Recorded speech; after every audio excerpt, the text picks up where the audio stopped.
வணக்கம். இன்றைய செய்திகளில் முதலில் தலைப்புச் செய்திகளை பார்க்கலாம். என்டிஏ கூட்டணி வென்று அதிமுக ஆட்சி அமைக்கும் என மதுராந்தகம் கூட்டத்தில் பழனிசாமி நம்பிக்கை. தமிழ்நாட்டுக்கு என்டிஏ கூட்டணி இரட்டை எஞ்சின் அரசு அவசியம் என பிரதமர் மோடி பேசியதால் அதிமுக அதிர்ச்சி.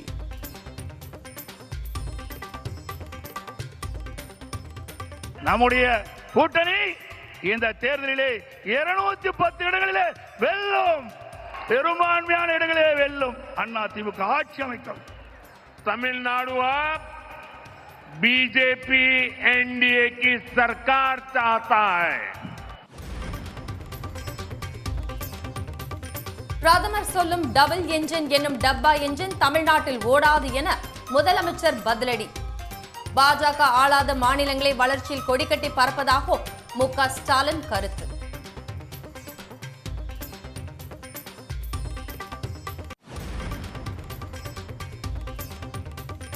நாற்பத்தி நிமிட உரையில் அதிமுக என்ற பெயரையே குறிப்பிடாத பிரதமர் மோடி.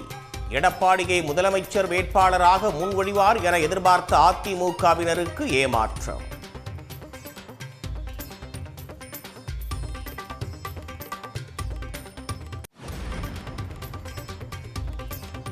எடப்பாடியுடன் சண்டை சச்சரவுகள் இருந்தது உண்மைதான் என மதுராந்தகம் பொதுக்கூட்டத்தில் டிடிவி தினகரன் பேச்சு. எந்த ஒரு அழுத்தமும் இன்றி பிரதமர் மோடியின் அழைப்பை ஏற்று கூட்டணியில் இணைந்ததாக விளக்கம். எங்களுக்குள் சண்டை சச்சரவுகள் இருந்தது உண்மைதான். ஆனால் தமிழ்நாட்டின் நலனை கருதியும் அம்மா மக்கள் முன்னேற்ற கழகத்தின் நலனை கருதியும் மாண்புமிகு பிரதமர் அவர்களின் அழைப்பை ஏற்று நாங்கள் எங்கள் மனதிலே இருந்த எல்லா கோபதாபங்களையும் விட்டுவிட்டு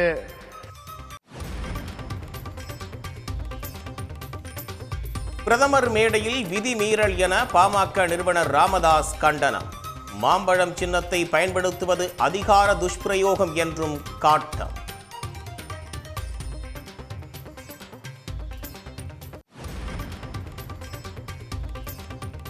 தேர்தல் ஆணையம் தங்களை அங்கீகரித்து மாம்பழம் சின்னம் வழங்கியதாக அன்புமணி விளக்கம்.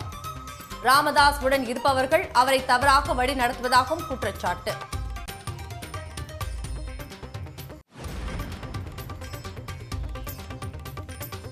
தை மாதம் முடிவடைவதற்குள் உரிய முடிவை தெரிவிப்பேன்.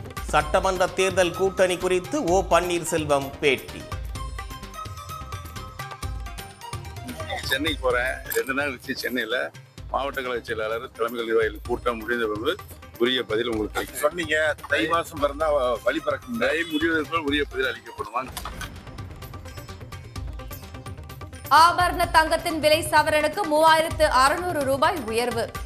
ஒரு சவரன் 1,17,200 ரூபாய் என்ற புதிய உச்சத்தில் விற்பனை.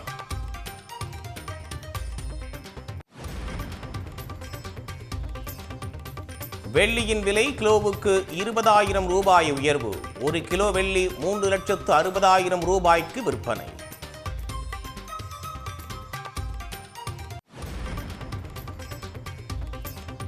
ஊரக வேலைவாய்ப்பு திட்டம் மகாத்மா காந்தி பெயரிலேயே தொடர வேண்டும்.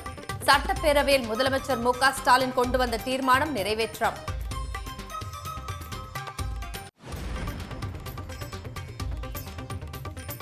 நூறு நாள் வேலை திட்டத்திற்கு 2,700 கோடி ரூபாய் நிதியை ஒன்றிய அரசு இதுவரை விடுவிக்கவில்லை. மாநில செயல்திறன் அடிப்படையில் நிதி ஒதுக்கீடு செய்ய சட்டப்பேரவையில் முதலமைச்சர் மு.க. ஸ்டாலின் வலியுறுத்தல். மகாத்மா காந்தி தேசிய ஊரக வேலை உறுதி திட்டத்தில் 1026 கோடி ரூபாய் ஊதியத்திற்கான தொகையையும் 1087 கோடி ரூபாய் பொருட்கூறுக்கான தொகையும் இன்று வரை விடுவிக்கப்படாமலேயே உள்ளது. ஒவ்வொரு ஆண்டும் இதே நிலைதான். முதலமைச்சர் தன்மான தலைவர், விசிலடிக்கும் குஞ்சுகளின் தலைவர் அல்ல. சட்டப்பேரவையில் விஜய் மறைமுகமாக விமர்சித்த செல்வ பெருந்தகை. தமிழ்நாட்டின் வரலாற்று சிறப்பு மக்கள் விசில் அடிக்கிற குஞ்சுகள் அல்ல, அந்த கூட்டத்தின் தலைவரும் அல்ல, தன்மான தமிழர்களின் தலைவன் என்பதை இந்த தீர்மானத்தின் மூலமாக நிரூபித்து காட்டியிருக்கிறார். சட்டப்பேரவையில் பாமக தலைவர் அன்புமணி என குறிப்பிட்ட எம்எல்ஏ சதாசிவம். ராமதாஸ் ஆதரவாளர்களான ஜி.கே. மணி, அருள் எதிர்ப்பு தெரிவித்ததால் அவையில் சலசலப்பு.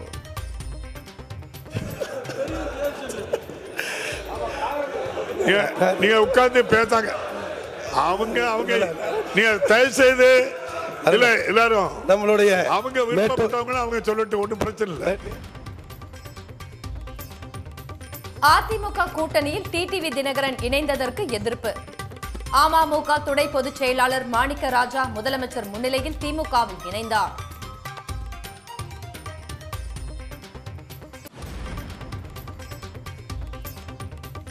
பதினைந்து ஆண்டுகளுக்கு பின் மங்காத்தா திரைப்படம் ரீ-ரிலீஸ். திரையரங்குகளின் முன் ரசிகர்கள் உற்சாக கொண்டாட்டம். வட மாநிலங்களை மிரட்டும் கடும் பனிப்பொழிவு. வரலாறு காணாத பனியால் இயல்பு வாழ்க்கை பாதிப்பு.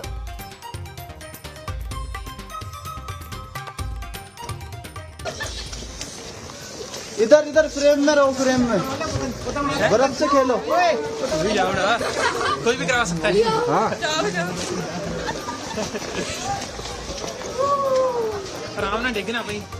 மதுராந்தகம் என்டிஏ கூட்டணியில் பொதுக்கூட்டத்தில் பங்கேற்றவர்கள் வந்த தனியார் கல்லூரி பேருந்து பழுதானதால் போக்குவரத்து பாதிக்கப்பட்டது.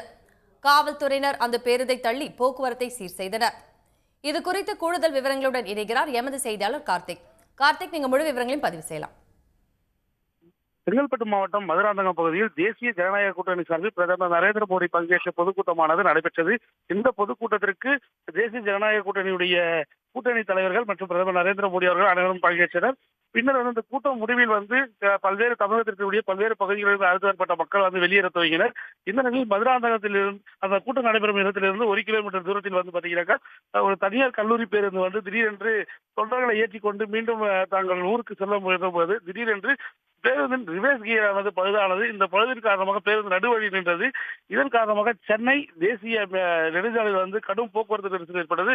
மேலும் வழியாக இருக்கக்கூடிய அந்த வாகனங்கள் செல்ல முடியாமலும் அங்கு பெரிய போக்குவரத்து நெரிசலானது ஏற்பட்டது. அங்கு இருந்த பாதுகாப்பு பணியில் இருந்த வடக்கு மண்டல ஐஜி அஸ்ராகர் தலைமையிலான குழு காவல்துறையினர் உடனடியாக விரைந்து அந்த பேருந்து என்ன பழுது என ஓட்டுநரிடம் கேட்டனர். இது போன்ற ரிவர்ஸ் கியர் விழாததால் வண்டியை பின்னோக்கி இயக்க முடியவில்லை என பேருந்து ஓட்டுநர் தெரிவித்ததை தொடர்ந்து சுமார் 20க்கும் மேற்பட்ட ஓட்டுநர்கள் அந்த தனியார் பேருந்தை பின்னுக்கு தள்ளி மீண்டும் அந்த பேருந்தை இயக்க நடவடிக்கையை மேற்கொண்டனர். இதன் காரணமாக அப்பகுதியில் சிறிது நேரம் பரபரப்பு ஏற்பட்டது குறிப்பிடத்தக்கது. நன்றி கார்த்திக்.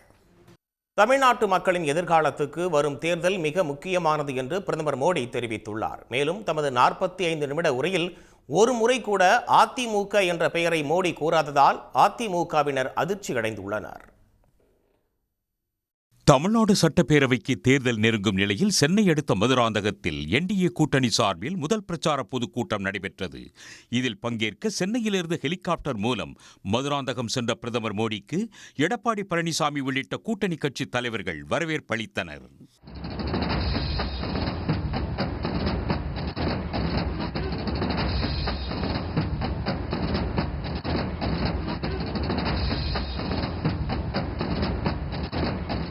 கடந்த காலங்களில் கடுமையாக விமர்சித்துக் கொண்டு அண்மையில் கூட்டணியில் இணைந்த அமமுக பொதுச் செயலாளர் டிடிவி தினகரன் பல ஆண்டுகளுக்கு பிறகு பழனிசாமியுடன் ஒரே மேடையில் தோன்றினார். தொடர்ந்து பேசிய பிரதமர் மோடி, தமிழ் சகோதர சகோதரிகளே வணக்கம் என கூறி உரையை தொடங்கினார். மேலும் அதிமுக என குறிப்பிடாமல் பாஜக என்டிஏ கூட்டணி ஆட்சி அமையும் என கூறியதால் அதிமுகவினர் அதிர்ச்சி அடைந்துள்ளனர். தமிழ்நாடு எவ்வளவு வேகமாக வளர்கிறதோ அதே அளவு வேகத்தில் இந்தியாவும் வளரும் எனவும் அவர் தெரிவித்தார். एनडीए सरकार फार्मर प्रोड्यूसर ऑर्गेनाइजेशन यानी एफपीओ पर बहुत अधिक बल दे रही है. तमिलनाडु में फूड प्रोसेसिंग के लिए बहुत अधिक संभावनाएं हैं. एनडीए सरकार का प्रयास रहेगा कि तमिलनाडु के किसानों और मछुआरों की पैदावार दुनिया भर के बाजारों तक पहुंचे.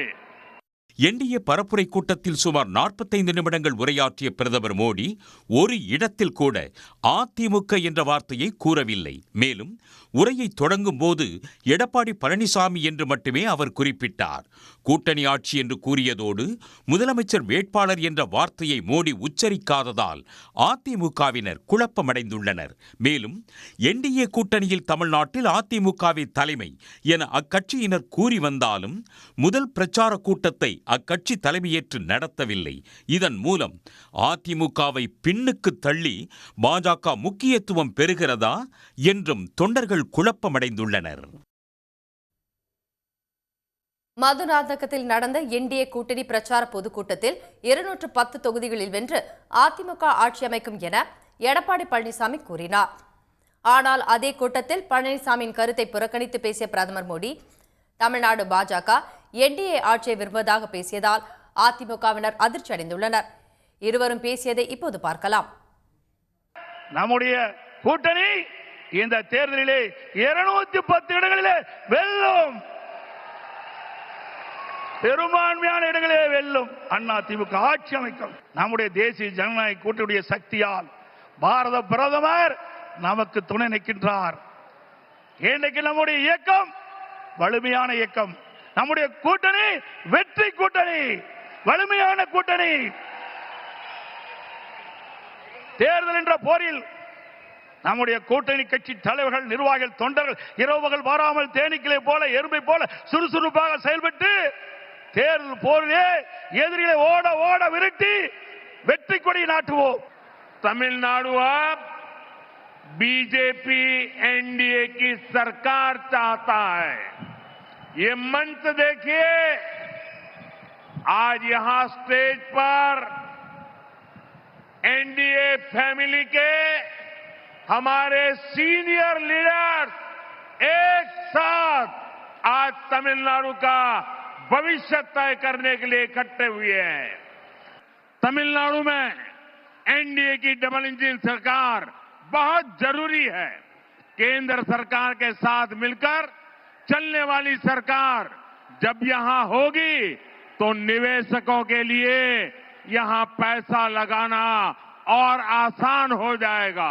பிரதமர் சொல்லும் டபுள் என்ஜின் எனும் டப்பா என்ஜின் தமிழ்நாட்டில் ஓடாது என்று தமிழ்நாடு முதலமைச்சர் மு.க. ஸ்டாலின் காட்டமாக பதிலடி கொடுத்துள்ளார். டபுள் என்ஜின் ஆட்சியை தமிழ்நாட்டு மக்கள் எதிர்பார்ப்பதாக செங்கல்பட்டு மாவட்ட மதுராந்தகத்தில் நடைபெற்ற என்டிஏ பொதுக்கூட்டத்தில் பிரதமர் மோடி பேசியிருந்தார். இதற்கு பதிலளிக்கும் விதமாக தமது எக்ஸ் தளத்தில் முதலமைச்சர் மு.க. ஸ்டாலின் பதிவிட்டுள்ளார். டபுள் என்ஜின் என்னும் டப்பா என்ஜின் தமிழ்நாட்டில் ஓடாது என்று குறிப்பிட்டுள்ள முதலமைச்சர் மு.க. ஸ்டாலின் ஒன்றிய பாஜக அரசு ஏற்படுத்தி வரும் அத்தனை தடைகளையும் தகர்த்தெறிந்துதான் தமிழ்நாடு வரலாறு பேசும் வளர்ச்சியை அடைந்திருக்கிறது என்று சுட்டிக்காட்டியுள்ளார். கொஞ்சம் யோசித்து பாருங்கள் என்று பிரதமர் மோடியை கேட்டுக்கொண்டுள்ள முதலமைச்சர், பிரதமர் மோடி சொல்லும் டபுள் என்ஜின் மாநிலங்களான உத்தரப்பிரதேசம், மத்திய பிரதேசம், பீகாரை விட தமிழ்நாடு, கேரளா, தெலுங்கானா, கர்நாடகா, மேற்கு வங்கம் என தங்களின் டப்பா என்ஜின் நுழையாத மாநிலங்கள்தான் வளர்ச்சியில் கொடிகட்டி பறக்கின்றன என்றும் குறிப்பிட்டுள்ளார். தமிழுக்கும் தமிழ்நாட்டுக்கும் பாஜக செய்யும் துரோகங்களை தாங்கள் மறைத்தாலும் தமிழ்நாட்டுக்கு என்டிஏ கூட்டணி துரோகம் இழைக்கிறது என்பதை தமிழ்நாட்டு மக்கள் ஒருபோதும் மறக்க மாட்டார்கள் என்றும் முதலமைச்சர் மு.க. ஸ்டாலின் தெரிவித்துள்ளார். டெல்லியின் ஆணவத்துக்கு தமிழ்நாடு தலை குனியாது என்று தனது எக்ஸ் பக்கத்தில் முதலமைச்சர் ஸ்டாலின் கூறியுள்ளார். எவ்வித அழுத்தமும் இன்றி பிரதமர் மோடியின் அழைப்பை ஏற்று கூட்டணியில் இணைந்ததாக மதுராந்தகம் என்டிஏ கூட்டணி பிரச்சார கூட்டத்தில் அமமுக பொதுச் செயலாளர் டிடிவி தினகரன் கூறியுள்ளார். இதேபோல் தேர்தலில் என்டிஏ கூட்டணி வெற்றி பெறும் என பாமக தலைவர் அன்புமணி தெரிவித்தார். புரட்சி தலைவர் வழிவந்தவர்கள், இதய தெய்வம் அம்மாவின் தொண்டர்கள் நாங்கள். எங்களுக்குள் சண்டை சச்சரவுகள் இருந்தது உண்மைதான். ஆனால் தமிழ்நாட்டின் நலனை கருதியும் அம்மா மக்கள் முன்னேற்ற கழகத்தின் நலனை கருதியும் மாண்புமிகு பிரதமர் அவர்களின் அழைப்பை ஏற்று நாங்கள் எங்கள் மனதிலே இருந்த எல்லா கோபதாபங்களையும் விட்டுவிட்டு 21 நம்மால் முடியாமல் போன அம்மாவின் ஆட்சியை உறுதியாக தமிழகத்திலே ஏற்றிட உருவாக்கிட எந்த ஒரு மனமாச்சரியமுமின்றி, எந்த ஒரு தயக்கமும் இன்றி, எந்த ஒரு குழப்பமும் இன்றி, சில பேர் சொல்கிற போல எந்த ஒரு அழுத்தமும் இன்றி அம்மா மக்கள் முன்னேற்ற கழகம் இந்த கூட்டணியிலே எங்களை இணைத்துக் கொண்டிருக்கின்றோம். 5 ஆண்டுகளுக்கு முன்பு ஆட்சி வருவதற்கு முன்பாக திமுக தமிழக மக்களுக்கு வாக்குறுதி கொடுத்தது எவ்வளோ? 505 வாக்குறுதிகள் கொடுத்தீர்களே, அதில் வெறும் 66 வாக்குறுதிகளை தான் முழுமையாக நிறைவேற்றியிருக்கிறீர்கள். எண்ணிக்கையில் பார்த்தால், விழுக்காட்டில் பார்த்தால் வெறும் 13 விழுக்காடு. DMK has fulfilled only 13% of its electoral promises. உண்மையான தொழில் முதலீடு தமிழ்நாட்டில் 5 ஆண்டு காலத்தில் வெறும் 1 லட்சம் கோடி தான். இன்னும் சொல்ல போனா 8.8% தான். MOUல 8.8% தான் முதலீடு நடந்திருக்கு. ஆனா இவங்க 12.5 லட்சம் கோடின்னு பொய்ய சொல்லிட்டு இருக்காங்க. பிரதமர் மோடி பங்கேற்ற பொதுக்கூட்ட மேடையில் அனுமதி பெறாத மாம்பழம் சின்னத்தை பயன்படுத்தியது அதிகார துஷ்பிரயோகம் என்று பாமக நிறுவனர் ராமதாஸ் கண்டனம் தெரிவித்துள்ளார். மதுராந்தகத்தில் நடைபெற்ற தேசிய ஜனநாயக கூட்டணியின் தேர்தல் பிரச்சார பொதுக்கூட்டத்தில் தாம் நிறுவிய பாட்டாளி மக்கள் கட்சியின் மாம்பழம் சின்னத்தை மேடையில் பயன்படுத்தியது அதிர்ச்சியளிப்பதாக ராமதாஸ் தெரிவித்துள்ளார். அவர் விடுத்துள்ள அவசர செய்திக்குறிப்பில் பாமகவிற்குள் நிலவும் தலைமை போட்டியால் இந்திய தேர்தல் ஆணைய விதிமுறைகளின்படி சின்னம் குறித்து இறுதி முடிவு எடுக்கப்படாமல் நிலுவையில் உள்ளதாக தெரிவித்தார். எடப்பாடி பழனிசாமி தலைமையிலான கூட்டணியில் இணைந்துள்ள அன்புமணி தரப்பு தேர்தல் ஆணையத்தால் இன்னும் அங்கீகரிக்கப்படாத ஒரு சின்னத்தை நாட்டின் பிரதமரே பங்கேற்ற பொதுக்கூட்ட மேடையில் காட்சிப்படுத்துவது சட்டவிரோதமானது மற்றும் அப்பட்டமான அதிகார துஷ்பிரயோகம் என்றும் ராமதாஸ் கண்டித்துள்ளார். மேலும் இது தேர்தல் நடத்தை விதிகளுக்கு எதிரானது என்றும் பிரதமர் பங்கேற்கும் ஒரு நிகழ்வில் இத்தகைய சட்டவிரோத செயல்களை செய்வது பிரதமரின் பதவிக்கும் ஜனநாயக மரபுகளுக்கும் இழைக்கப்படும் அவமரியாதை எனவும் அவர் கூறியுள்ளார். மேலும் தலைமை மற்றும் சின்னம் குறித்த வழக்கு நீதிமன்றத்திலும் தேர்தல் ஆணையத்திலும் நிலுவையில் உள்ளதாக கூறியுள்ள அவர் இப்பிரச்சனையில் தேர்தல் ஆணையம் நடவடிக்கை எடுக்க வலியுறுத்தியுள்ளார். அரசியல் அறமற்ற இந்த செயலை தமிழ்நாட்டின் மக்கள் ஒருபோதும் மன்னிக்க மாட்டார்கள் என்றும் ராமதாஸ் தெரிவித்துள்ளார். இந்த நிலையில் தேர்தல் ஆணையம் தங்களை அங்கீகரித்து மாம்பழம் சின்னம் வழங்கியுள்ளதாகவும் ராமதாசுடன் இருப்பவர்கள் அவரை தவறாக வழிநடத்துவதாகவும் அன்புமணி தெரிவித்துள்ளார். தேர்தல் ஆணையம் எங்களுக்கு அங்கீகாரம் கொடுத்திருக்கிறது, எங்களுக்கு மாம்பழம் சின்னம் கொடுத்திருக்கிறது, முறையான முறையிலே கொடுத்திருக்கிறது. ஐயாவிடம் பொய்யான தகவலை சொல்லி ஐயாவை தவறான முறையிலே வழிநடத்தி கொண்டிருக்கின்ற ஒரு கும்பல் ஒன்று இருக்கிறது. இதனிடையே மாம்பழம் சின்னம் தொடர்பான விவகாரம் பாமக தொண்டர்களை அதிர்ச்சிக்கு உள்ளாக்கி இருக்கிறது. தை மாதம் முடிவதற்குள் முடிவு அறிவிக்கப்படும் என முன்னாள் முதலமைச்சர் ஓ பன்னீர்செல்வம் தெரிவித்துள்ளார். தேனி மாவட்டம் பெரியகுளத்தில் செய்தியாளர்களை சந்தித்த அவர் மாவட்ட செயலாளர்கள் மற்றும் தலைமை கழக நிர்வாகிகள் உடனான ஆலோசனை கூட்டத்தை தொடர்ந்து முடிவை அறிவிக்க உள்ளதாக கூறினார். சென்னைக்கு போறேன், 2 நாள் கழிச்சு சென்னையில மாவட்ட கழக செயலாளர் தலைமைகள் நிர்வாகிகள் கூட்டம் முடிந்த பிறகு உரிய பதில் உங்களுக்கு கிடைக்கும். பாரத பிரதமரோட மீட்டிங் பொதுக்குழு நடக்குது தேசிய ஜனநாயக கூட்டணியோட, அதுக்கு உங்களுக்கு அழைப்பு வந்ததா ஐயா?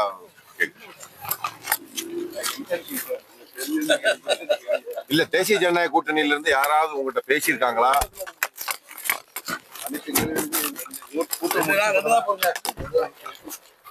நன்றி, வாழ்த்து. நல்லா இல்லைங்க, தையில ஒவ்வொரு நாளும் கடந்துகிட்டே இருக்கு. ஐயா சொன்னீங்க தை மாசம் பிறந்தா வழி பிறக்கும், தை முடிவதற்குள் உரிய பதில் அளிக்கப்படுவான்.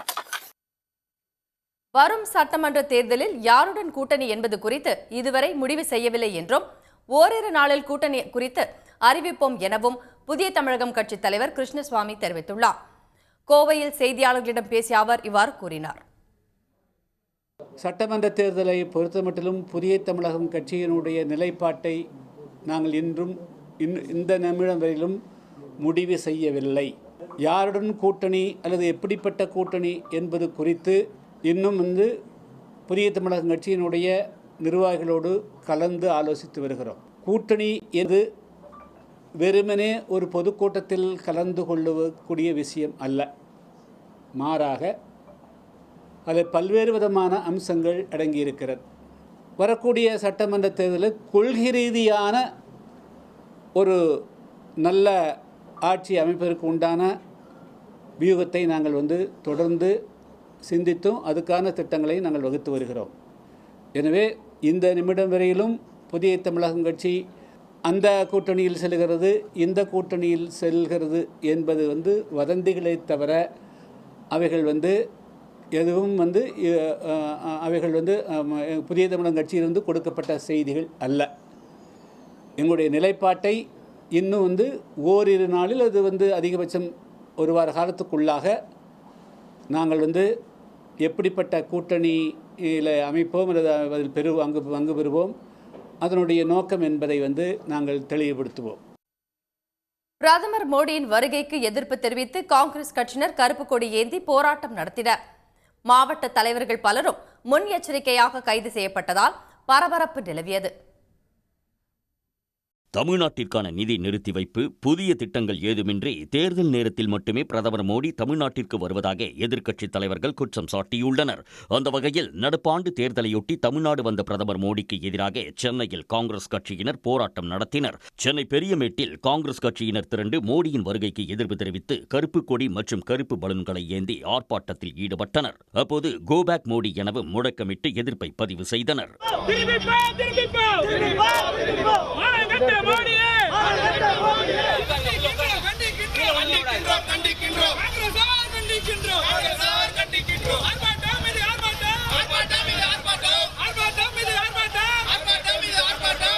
ஒரு ஏழை குடிமக்களுடைய வாழ்வாதாரத்தை கண்டு கொள்ளாத மோடி அரசு இன்னைக்கு ஓட்டு வேட்டைக்கு மட்டும் தமிழகத்துக்கு வந்திருக்கிறது உண்மையிலேயே ஜனநாயகத்துக்கு புறம்பான ஒரு செயல். சென்னை காட்டுப்பாக்கத்தில் காங்கிரஸ் கட்சியின் பட்டியலின பிரிவு தலைவர் ரஞ்சன்குமார் வீட்டு வாசலில் வைக்கப்பட்ட நிலையில் அவர் தமது வீட்டில் இருந்து மோடி வருகைக்கு எதிராக கருப்பு பலூன்களை பறக்கவிட்டு எதிர்ப்பு தெரிவித்தார். மேலும் தமிழ்நாட்டுக்கு எதிராக பிரதமர் மோடி செயல்படுவதாகவும் கண்டனம் தெரிவித்தார். அரசியலமைப்புக்கு எதிரான மோடி அரசே ஒழிக. கள்ளக்குறிச்சி மாவட்டம் சங்கராபுரம் மும்முனை சந்திப்பு பகுதியில் மோடியின் வருகைக்கு எதிராக கருப்பு கொடி, கருப்பு பலூன்கள் ஏந்தி காங்கிரஸ் கட்சியினர் ஆர்ப்பாட்டத்தில் ஈடுபட்டனர். தமிழ்நாட்டிற்கு உரிய நிதியையும் திட்டங்களையும் தர மறுக்கும் மோடி அரசு போலி தேசபக்தி வேடம் போடுவதாகவும் குற்றம் சாட்டி முழக்கம் எழுப்பினர்.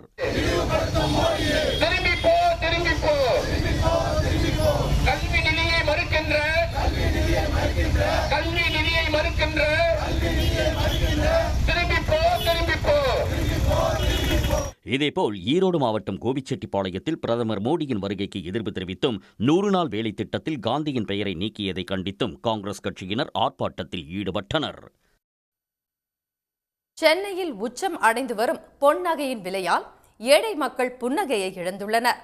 ஆபரண தங்கம் விலை சவரன் 1,17,000 ரூபாயை கடந்துள்ள நிலையில் வெள்ளியின் விலையும் பெரும் பாய்ச்சல் கண்டு நுகர்வோருக்கு அதிர்ச்சி அளித்துள்ளது. உலகம் முழுவதும் சிறந்த முதலீடாக தங்கம் கருதப்படுவதால் பொதுமக்கள் மட்டுமல்ல, பெரும்பாலான நாடுகளும் மதிப்புமிகு மஞ்சள் உலோகத்தை வாங்கி குவிக்கின்றன. இதனால் சர்வதேச அளவில் தங்கத்தின் விலை பெரும்பாலும் உயர்வை நோக்கியே பயணித்து வருகிறது. 2026 புத்தாண்டு நாளில் சென்னையில் சவரன் விலை 99,520 ரூபாயாக இருந்த நிலையில் 2ஆம் தேதியே சவரன் விலை 1,00,000 ரூபாயை தாண்டியது. ஜனவரி 3 மற்றும் 5ஆம் தேதிகளில் காலையும் மாலையும் இருமுறை உயர்ந்த தங்கத்தின் விலை சவரன் விலை 1,02,080 என்ற உயர்வை எட்டியது. பின்னர் சிறிது சிறிதாக உயர்ந்து ஜனவரி 12ஆம் தேதி கிராம் 13,000 ரூபாயையும் சவரன் 1,04,900 ரூபாயையும் தாண்டி நுகர்வோருக்கு அதிர்ச்சி அளித்தது. இதனிடையே தங்கம் விலை சில நாட்கள் சற்று குறைந்தாலும் அடுத்தடுத்த நாட்களில் கிடுகிடுவென உயர்ந்து தினம் ஒரு உச்சம் கண்டது. தொடர் உயர்வுக்கு பிறகு நேற்று ஆபரண தங்கம் விலை சவரனுக்கு 1,720 ரூபாய் குறைந்த நிலையில் இன்று சவரனுக்கு 3,600 ரூபாய் உயர்ந்து நுகர்வோருக்கு கடும் அதிர்ச்சி அளித்தது. இதனையடுத்து சவரன் விலை 1,17,200 ரூபாய் என்ற புதிய வரலாற்று உச்சத்தை அடைந்துள்ளது. 1 கிராம் தங்கத்தின் இன்றைய விலை 14,650 ரூபாய். புத்தாண்டு முதல் கடந்த 23 நாட்களில் ஆபரண தங்கம் விலை சவரனுக்கு 17,680 ரூபாய் உயர்ந்துள்ளது. வெள்ளியின் விலையும் பெரும் பாய்ச்சல் கண்டு வருவதால் செய்வதறியாது தவித்து வருகின்றனர் நடுத்தட்டு மக்கள். 2026 ஜனவரி 1ஆம் தேதி கிராம் 256 ரூபாய்க்கு விற்ற தங்கத்தின் விலை இன்று 360 ரூபாயாக உயர்ந்துள்ளது. இன்று வெள்ளியின் விலை கிராமுக்கு 20 ரூபாய் ஏற்றம் கண்டுள்ளது குறிப்பிடத்தக்கது. கடந்த 23 நாட்களில் வெள்ளியின் விலை கிராமுக்கு 104 ரூபாய் உயர்ந்துள்ளது. ஆபரண தங்கத்தின் வரலாறு காணாத உயர்வால் திருமணத்திற்கு தேவையான நகைகளை சவரன் கணக்கில் மட்டுமல்ல கிராம் கணக்கில் கூட வாங்க முடியவில்லை என்கிறார்கள் நடுத்தட்டு மக்கள். மஞ்சள் உலோகத்தின் விலை தினம் ஒரு உச்சத்தை நோக்கி பாய்வதால் முன்பு கம்மல் வாங்கிய விலைக்கு தற்போது மூக்குத்தி மட்டுமே கிடைப்பதாக நுகர்வோர் கவலை தெரிவிக்கின்றனர். அவங்க பொண்ணு வீட்டுக்கே ஒரு பவுன் போடுங்க 2 பவுன் போடுங்கன்றாங்க நிச்சயத்துக்கு. நாங்கள் 1/4 பவுன் கூட எடுக்க முடியல. எப்படி நாங்கள் வாங்குறது தாலி? எப்படி போடுறது? நாங்கள் இப்படி விலை வச்சு நாங்கள் 1/2 பவுன் போட்டு தாலி எடுக்கிறது கூட எங்களால் முடியலன்ற. பணம் இவ்வளோ பணம் எங்கெங்கே வச்சுருக்கோம் நாங்கள்? யார் சம்பாதனை அவ்வளோயா இருக்குது? ஒரு ஆள் சம்பாரிச்சா 3 ஆள் சாப்பிட்ற மாதிரி இருக்குது. எப்படி எடுப்போம்? எப்படி கல்யாணம் பண்ணுறது? இப்படி நகைத்தா ஒரு மூக்குத்தி வாங்கலாம்னு நினச்சா கூட வாங்க முடியல. 4 மந்த் பேக் எனக்கு மேரேஜ் ஆச்சு. அப்போது ஒரு ரேட் இருந்துச்சு. இப்போது நாங்கள் தாலி செயின் எடுக்கலான்னு வந்திருக்கோம். இப்போ விலையெல்லாம் கேட்டால் நாங்கள் எக்ஸ்பெக்ட் பண்ணதை விட ரொம்ப ஹை ரேஞ்சில் தான் இருக்குது. இப்படி போயிட்டு இருந்தால் பொம்பளை பிள்ளைங்க வச்சுருக்க வீட்டெல்லாம் கொஞ்சம் கஷ்டம்தான்.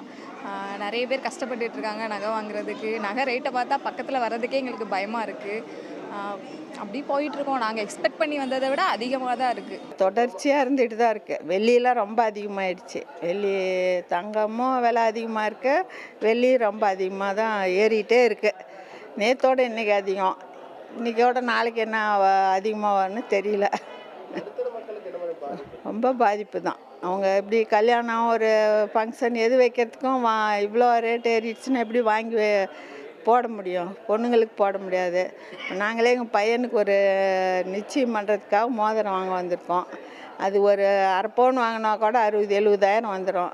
முதல்ல நாம் அவ்வளோ கொடுத்து வாங்கலை. இப்போ வாங்குறதுனா கொஞ்சம் சிரமமாக இருக்குது. ரொம்பவே சிரமமாக இருக்குது. என்னோடய கல்யாண டைம்லலாம் 1 லட்சத்துக்கு நாங்கள் 30 பவுன் எடுத்தோம்.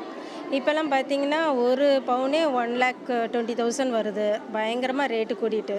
இப்படி ரேட்டு கூட்டிடுச்சுன்னா நாங்கள் எப்படி எங்கள் பிள்ளைகளுக்கெல்லாம் நாங்கள் ஜுவல்ஸ் எடுக்க முடியும்? நினச்சி கூட பார்க்காத அளவுக்கு கோல்டு ரேட் அதிகமாக இருக்குது.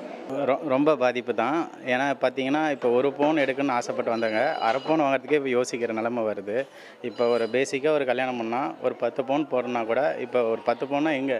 அதுவே 13 லட்ச ரூபா ஆச்சு. ஒரு மிடில் கிளாஸ்னு கண்டிப்பாக முடியாது. அப்போ கௌரவத்துக்காக நிறைய பேர் கடன் வாங்கி பண்ணுற சுச்சுவேஷன் அமையுது. இதை எப்படியோ ஒன்று கட்டுப்படுத்தணும், இல்லைனா வேறு மாதிரி கொண்டு போகணும். அப்போ தான் இந்த நடுத்தர வர்க்கத்துக்கு ஏதோ ஒரு ஹெல்ப்ஃபுல்லாக இருக்கும்.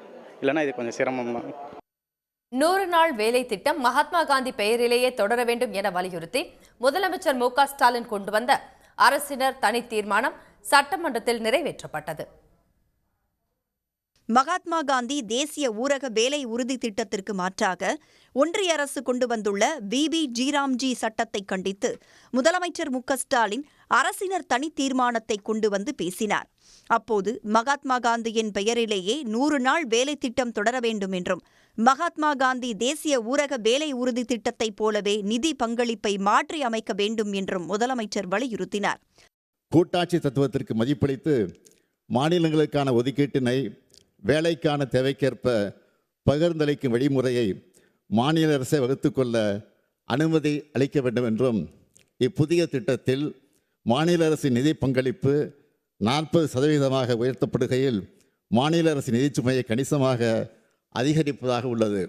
எனவே புதிய திட்டத்திற்கான நிதி பங்களிப்பு மகாத்மா காந்தி தேசிய ஊரக வேலை உறுதி திட்டத்திற்கான நிதி பங்களிப்பினை போலவே திருத்தி அமைக்கப்பட வேண்டும் என்றும் தேசத்தந்தை மகாத்மா காந்தி அவர்களின் பெயரை நீக்கி பல்வேறு உள்நோக்கங்களை கொண்டு இத்திட்டத்திற்கு வளர்ச்சியடைந்த இந்தியா ஊரக வேலைவாய்ப்பு உறுதி மற்றும் வாழ்வாதார இயக்கம் ஊரகம் BB-G-Ramji என பெயர் மாற்றம் செய்யப்பட்டு உள்ளது.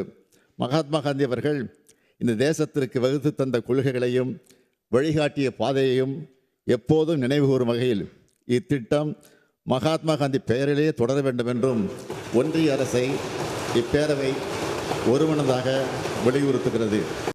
தன்னிச்சையாக ஒன்றிய அரசு நிதி ஒதுக்கும் முறையை கைவிட்டு மாநில செயல்திறன் அடிப்படையில் ஒன்றிய அரசு தொடர்ந்து நிதி ஒதுக்கீடு செய்ய வேண்டும் என்றும் முதலமைச்சர் வலியுறுத்தினார். மேலும் தீர்மானத்தை ஒருமனதாக நிறைவேற்றித் தர வேண்டும் என்றும் அனைத்து கட்சி உறுப்பினர்களையும் முதலமைச்சர் மு க ஸ்டாலின் கேட்டுக்கொண்டார். இந்திய நாட்டின் கிராமப்புற மக்களின் வாழ்வாதாரத்தை பாதுகாத்திட மகாத்மா காந்தி தேசிய ஊரக வேலை உறுதி சட்டம் 2005 விதிமுறைகளின்படியே மகாத்மா காந்தி தேசிய ஊரக வேலை உறுதி திட்டம் தொடர்ந்து செயல்படுத்தப்பட வேண்டும் என்ற வகையில் மேற்படி தீர்மானத்தை இந்த சட்டப்பேரவையில் நிறைவேற்றி தர வேண்டும் என்று அனைத்து உறுப்பினர்களையும் தங்கள் வாயிலாக கேட்டு அமைகிறேன். முதலமைச்சர் மு.க.ஸ்டாலின் கொண்டு வந்த அரசினர் தனி தீர்மானம் அரசியல் கட்சிகளின் ஆதரவுடன் சட்டப்பேரவையில் நிறைவேற்றப்பட்டது. சட்டப்பேரவையில் முதலமைச்சர் மு.க.ஸ்டாலின் கொண்டு வந்த தீர்மானத்திற்கு அரசியல் கட்சிகளின் தலைவர்கள் வரவேற்பு தெரிவித்துள்ளனர். தமிழ்நாட்டு மக்களின் சார்பிலான தீர்மானத்தை முதலமைச்சர் கொண்டு வந்திருப்பதாகவும் 125 நாள் வேலை என்பது ஒன்றிய அரசின் ஏமாற்று வேலை என்றும் தலைவர்கள் தெரிவித்துள்ளனர். இந்தியாவில் முதல் முறையாக முதன்மை மாநிலமாக கொண்டு வந்திருக்கின்ற மாண்புமிகு முதலமைச்சர் இந்த தீர்மானத்தையும் இந்தியாவின் முதல் சட்டப்பேரவை என்ற பெயரை தமிழ்நாட்டிற்கு ஈட்டி கொடுத்திருக்கிறார். மாண்புமிகு பேரவைத் தலைவர் அவர்களே, இந்த தீர்மானத்தை இந்தியாவில் எந்த சட்டப்பேரவையிலும் இதுவரை கொண்டு வரவில்லை. மாண்புமிகு முதலமைச்சர் அவர்கள் இந்த திட்டத்துடைய பெருமை, இந்த திட்டத்துடைய அருமை, இந்த திட்டம் எப்படிப்பட்ட ஒரு நோபல் திட்டம் என்பதை அறிந்து இதை கொண்டு வந்திருக்கிறார். தமிழ்நாட்டு மக்களின் நலனை யார் காட்டி கொடுத்தாலும் மறைமுகமாகவும் முகமூடி அணிந்தும் புதுடில்லிக்கு அடகு வைத்தாலும், ஆனால் தனி ஒரு தலைவனாக நான் தமிழ்நாட்டை காப்பேன் என்று உறுதியேற்கின்ற மாண்புமிகு முதலமைச்சருக்கு மீண்டும் நாங்கள் நன்றியை தெரிவிக்க கடமைப்பட்டிருக்கிறோம். தமிழ்நாடு ஒட்டுமொத்த இங்கே முதலமைச்சர் அவர்கள் கொண்டு வந்திருக்கிற தீர்மானம் என்பது ஒட்டுமொத்த தமிழ்நாட்டு மக்களின் சார்பில் கொண்டு வந்த தீர்மானமாகவே நான் கருதுகிறேன். ஆகவே தமிழ்நாட்டு மக்களின் சார்பிலும் தமிழக அரசின் சார்பிலும் பாட்டாளி மக்கள் கட்சியின் சார்பிலும் நான் நடுவண் அரசை வலியுறுத்துவது, இந்த திட்ட அறிவிப்பை நீங்கள் திரும்ப பெற வேண்டும் என்று வலியுறுத்தி மாண்புமிகு முதலமைச்சர் அவர்கள் கொண்டு வந்திருக்கிற இந்த தனி தீர்மானத்தை பாட்டாளி மக்கள் கட்சியின் சார்பிலே வரவேற்று அமர்கிறேன். அதாவது தமிழ்நாட்டு மக்களுக்கு தேவை, எங்களுக்கு தேவை வேலை, இந்தி பெயர் அல்ல. எங்களுக்கு தேவை உரிமை, சலுகை அல்ல. எங்களுக்கு தேவை மகாத்மா காந்தி சட்டம், இந்த ராம்ஜி சட்டம் அல்ல. எனவே ஏழைகளை வஞ்சிக்கும் இந்த மாநில உரிமையை பறிக்கும் இந்த புதிய சட்டத்தை உடனடியாக திரும்ப பெற வேண்டும் என்றும், பழைய மகாத்மா காந்தி தேசிய ஊரக வளவைப்பு திட்டத்தையே நீடிக்க வேண்டும் என்றும் ஒன்றிய அரசை வலியுறுத்தி நமது மாண்புமிகு தமிழ்நாடு முதலமைச்சர் அவர்கள் கொண்டு வந்த இந்த தீர்மானத்தை விடுதலை சிறுத்தைகள் கட்சி சார்பாகவும் எமது தலைவர் சார்பாகவும் நெஞ்சார வரவேற்கிறோம். எந்த மாநில அரசும் 40% நிதியை அதற்கு கொடுத்தால் இருக்கிற நிதி நிலைமையிலே அதை செய்துவிட முடியாது. அப்ப அதையும் அவர்கள் செய்திருக்கிறார்கள், பெயரை மாற்றி இருக்கிறார்கள். இந்த 40% மாநிலத்தினுடைய பங்களிப்பை அதிலே போட்டிருக்கிறார்கள். இந்த இரண்டையும் மறைப்பதற்காக 125 நாட்கள் என்று அறிவித்திருக்கிறார்கள். சென்ற ஆண்டிலே 50 நாட்களே கொடுக்கப்படவில்லை. பல ஊர்களிலே 50 நாட்கள் கொடுப்பதற்கே அவர்கள் நிதி தரவில்லை. வேலை செய்ததற்கே நிதி வருவதில்லை. அப்படிப்பட்ட சூழ்நிலையில் 125 நாள் என்று அவர்கள் அறிவித்திருப்பது ஒரு ஏமாற்று வேலையாகவே நான் பார்க்கின்றேன். உடனுக்குடன் செய்திகளை தெரிந்து கொள்ள சன் நியூஸ் பெல் ஐகானை கிளிக் பண்ணுங்க.